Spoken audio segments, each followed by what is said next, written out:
Okay, let's get started. Good Waiting morning. for the sun. We are holding in middle of Iggeres Hakodesh Vov. Morning. We're holding towards the bottom of page Kuf Yud, or in the middle, just past the middle of page Kuf Yud. So what we're talking about over here is he started off on a pasuk in Mishlei, but the main theme is where it speaks about Midas HaEmes LeYaakov, Titan Emes LeYaakov, that the Eibush is going to give Emes to Yaakov. And we're trying to understand what is the Midas HaEmes that he's giving to Yaakov, as if Yaakov doesn't have it yet. As he says towards the end of the first paragraph, Emes b'Yaakov chas v'shalom. Does Yaakov not have Emes at shakadosh baruch hu yitin le milamayla, that the Eibush has to give him Emes from above? And that is what the Alter Rebbe uses as a launch into the subject matter. And the subject matter is that Midas HaEmes is Midas HaRachmanos. Midas of Yaakov, is the Midah of Rachmanos, which is Tiferes. Avram is Chesed, Yitzchak is Gvura, and Yaakov is Tiferes, which is Rachmanos. Now, Chassidus has explained that there's a difference, fundamental difference between Chesed and Rachamim, Chesed and Rachmanos. Rachmanis, in short, is Chesed is to perform Chesed. Rachmanis is to perform Chesed even if the person who one is receiving doesn't deserve that Chesed. That's where the Rachmanis comes in. So it's a different type of good, of kindness, which we translate as compassion. So he starts telling us that the midah of Yaakov is the midah of Rachmanis. So how do we serve Hashem with the midah of Rachmanis? So he says the midah of Rachmanis and Avodas Hashem comes from when a person starts to understand and realize the Rachmanis that one needs to have on one's own nitzutz lekus shebenafshe, he uses the term, one's own nefesh lekis, on one's neshama.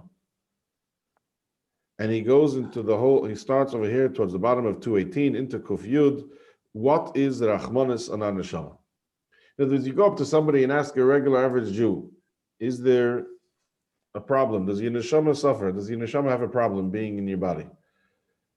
Does the neshama have a problem being down here in this world? Does the neshama have a problem that it's being schlepped and dragged down into all sorts of, not even forbidden, but even all sorts of permissible things, but they're not godly? And the more you think about it, the more you'll realize that the neshama is really in pain, and the neshama has to deal with a lot of foreign influences, which isn't the nature of the neshama.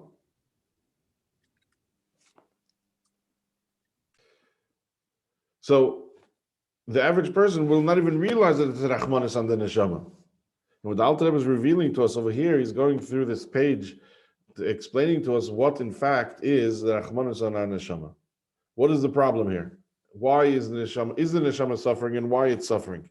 So he starts off right away on the fourth line of the second paragraph at the bottom of 218, that the nefesh elokis, first of all, is recheika pnei Hashem. The first problem in the neshama is that it's distant, it's away from home. That itself, when you're away from home, is a problem. It's not at home. It's in a foreign land, and has to drag through the darkness of heavily ilam, of the nonsense of the world. So that itself is enough of a basic understanding that the neshama is in pain. The neshama is not comfortable.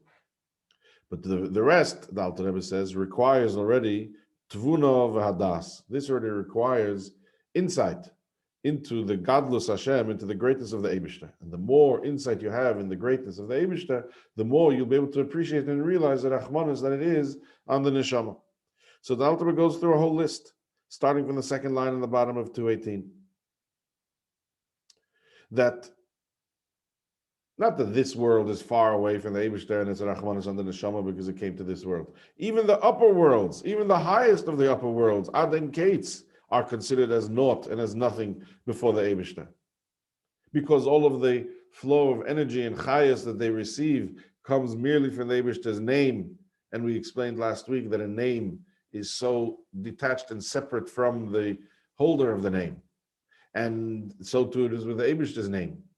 And the chayas of the energy comes from the Eibishter's name, and from the name itself, it comes not even from the beginning of his name of Yud, but it comes from the Hey of the Eibishter's name.